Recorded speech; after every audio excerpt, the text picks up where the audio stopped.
hate media scumbags, but this is one reporter we like. He did the story about the fact that Roy had been through this combat and had not received proper acknowledgement of any sort. That story made it around the world, literally, into key hands, including a guy who was on the ground from the recon team, Mr. O'Connor, I forget his, Brian. Say again? Brian, thank you.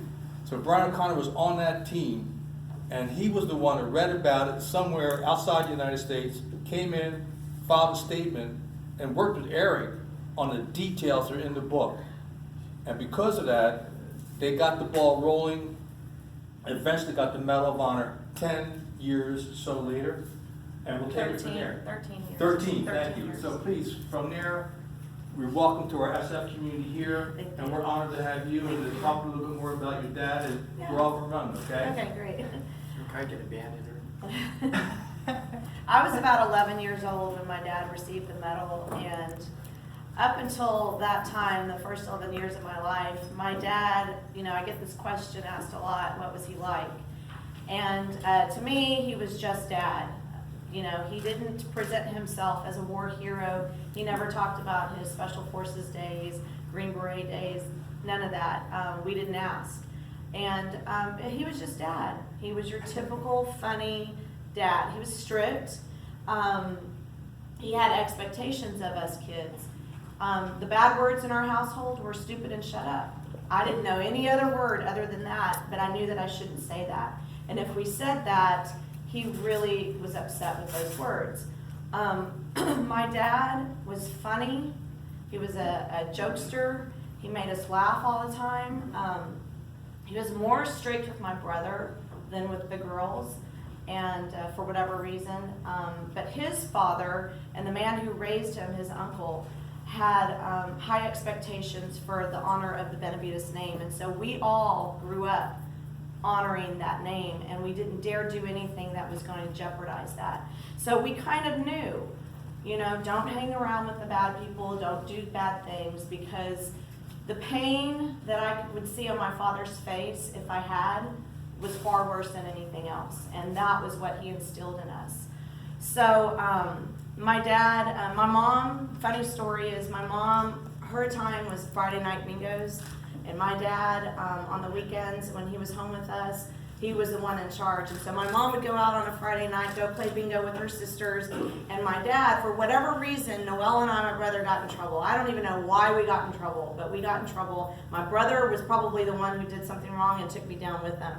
So my dad was watching us, and my dad liked to watch Nightline, all the news shows, 60 Minutes, all the news programs. And then the one funny show that he would watch, I've never really seen it, was Benny Hill. And that night, maybe I should watch it, I don't know, here. So anyway, we got in trouble, and my dad was really a tender heart person, but he told us, you're going to go to that Noelle's room, and y'all are going to kneel down and you're going to pray about what you did. And I remember he's telling us, kneel and pray just for 1 minute and think of, ask God for forgiveness and think about what you did. Again, I don't even know what we did, but we were there, and he said, it's only going to be for a minute, okay? He goes back and he watches Benny Hill, and I keep hearing him laugh, and he forgot about us. And I'm like telling Noelle, how long are we supposed to do this? He said, just a minute. He just wanted us to think about what we did. And I'm like, I think it's been 20 minutes. He forgot about it. So then I had to go, and my dad came back, and he was like, oh my God, I'm so sorry. He felt so bad about that. He's like, don't ever tell your mom, here's $20. He never told my mom that he did that. But I was like, so that was like the extent of his punishment to us. But anyway, thank you, Lee, for, I owe you saving my dad's life, because I obviously was not born in 1968. So had you not, and the person who helped him uncovered the body bag and unzipped it, obviously my father would have suffocated to death, and I would not be here.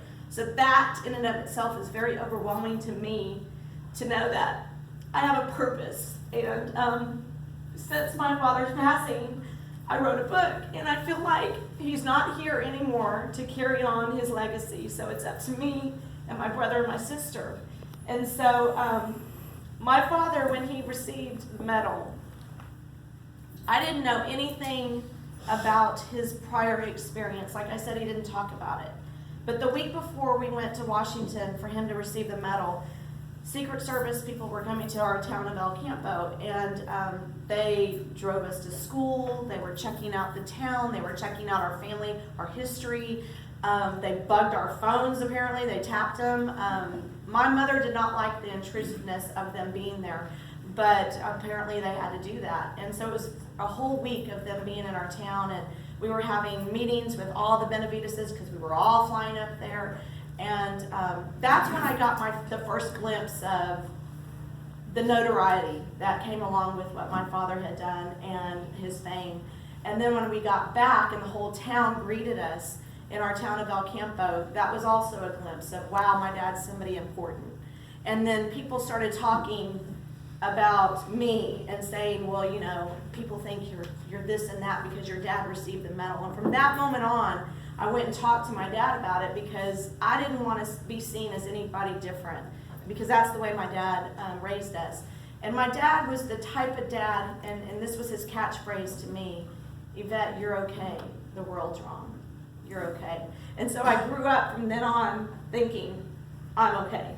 It's the world and how they see us differently. They're the ones who are wrong. And so we went to Washington, we came back, and the week that we got back, my dad sat us all down in the living room, and he said, President Reagan has asked me to travel the world and talk about my experiences to civic organizations and military institutes and schools. And I'm going to do this. I'm going to do it for a year. I'm not going to be here often. I'll come back for, if you have anything important, I will come back for you guys. But your mom's going to be the caregiver now, and I'll be gone maybe 3 weeks out of the month.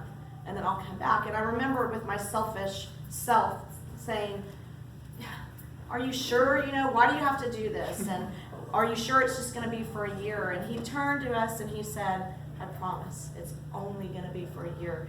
After a year, the world's going to forget about me. And so he traveled for 17 years with this message. And then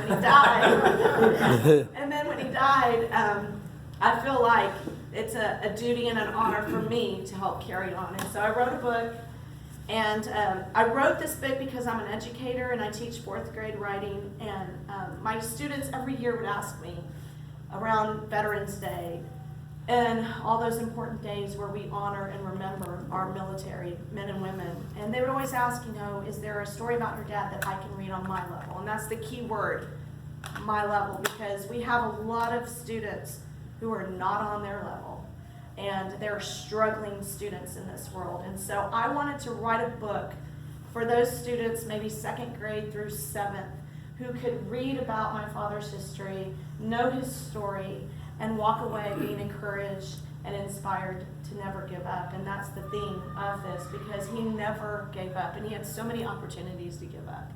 He had to deal with a war that they weren't allowed to win. He had to deal with the racism and the hatred coming back after the war, and you guys know it. And then he had to deal with the fact that he was 100% disabled. And people didn't know his disability because on the outside, he looked normal, like we all do. They didn't know the demons and the battles that he was carrying on the inside, and the struggles and the disability that he truly had. So we had people looking at him on our own neighborhood who were saying, oh, I see him get up every morning, and I see him walking. They didn't know why he had to get up every morning and why he had to walk and why he had to keep his muscles moving. They didn't know that. They just saw, oh, he looks happy. He's getting up. He's drinking that beer. He's doing whatever.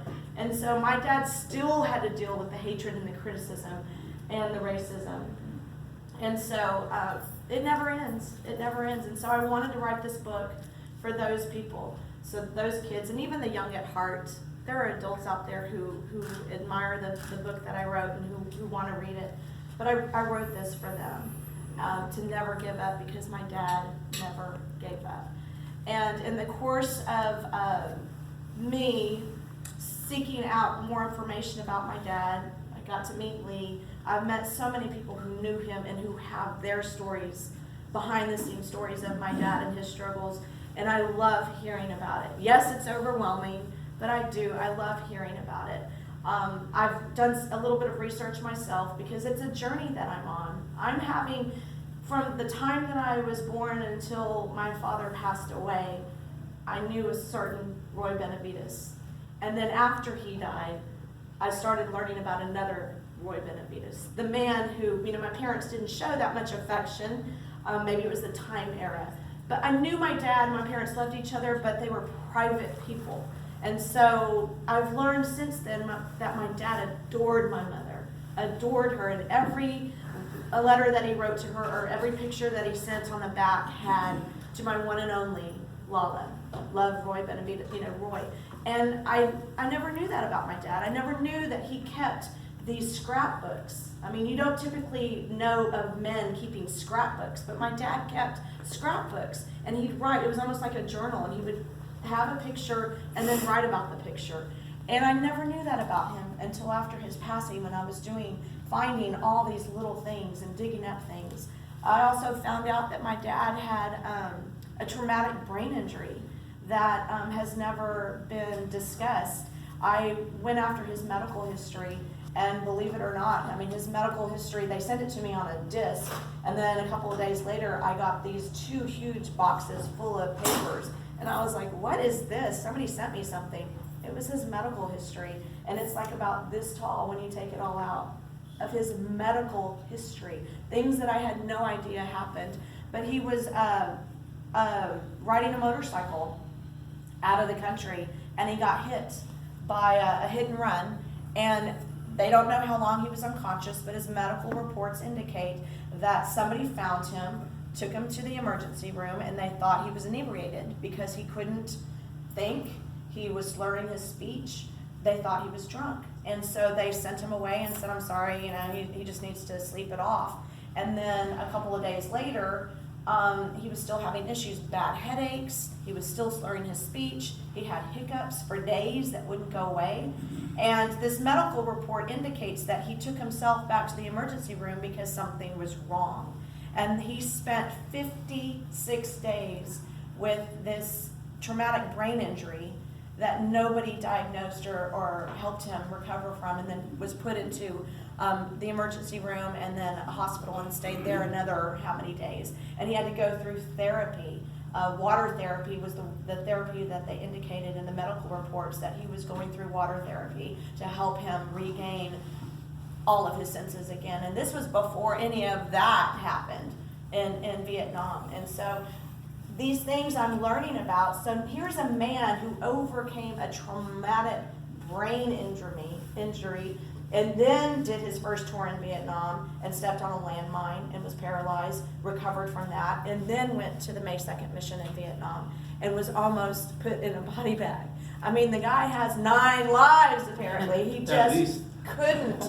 You know what I'm saying? And so as a daughter to know this, it's so overwhelming to hear that and to think of the little things that I complain about.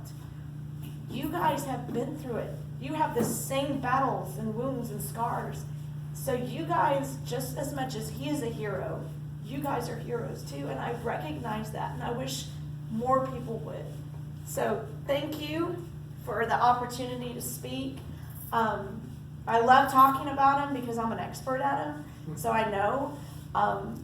If you have any questions, I'm here to answer them. Yes. Since your book's written for 7th graders, we could probably understand it. I hope so.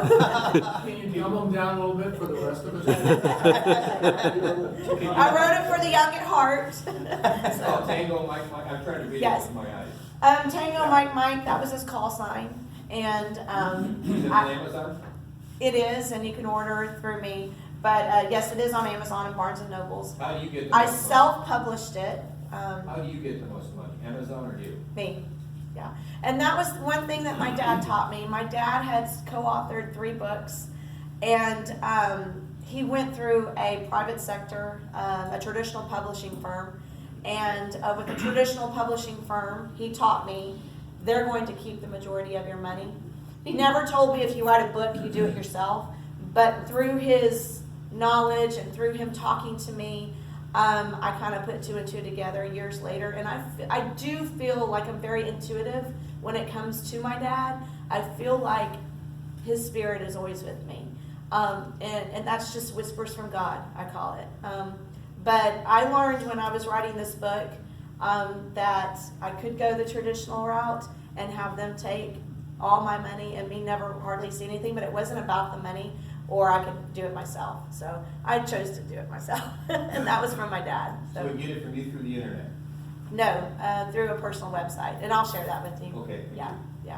But I wrote it for all those kids out there and those who, because I see the struggling kids, and I see that a lot of kids that I teach are like my dad when he was young. You know, he was orphaned at a very young age. He lost both of his parents at 10. I'm teaching 10-year-olds, and I can't even imagine losing both your parents by the time you're 10. He lost both of his parents and then was raised by an uncle who he didn't know really well, and then he had 9 kids of his own, and then he had to drop out of school, and my dad got into a lot of fights because he had a bad attitude, and his teachers gave up on him because he was never there, because he was working in fields in the mornings and then coming to school and then falling asleep in school because he was so tired from having to work. And so I teach these same types of students. I teach that kid who the teachers give up on because they're mean and they're rude and they come from bad homes and they're cussing us out. I see that they don't have hope. They don't have. And I see the kids who have maybe one parent or not an abusive parent, or just I see these kids, my own dad in them. And so that's why I wrote it, because I want them to be encouraged that my dad was you. And look who he became. And you can become something too. So that was the intent of me writing the book. Any other questions? Wow.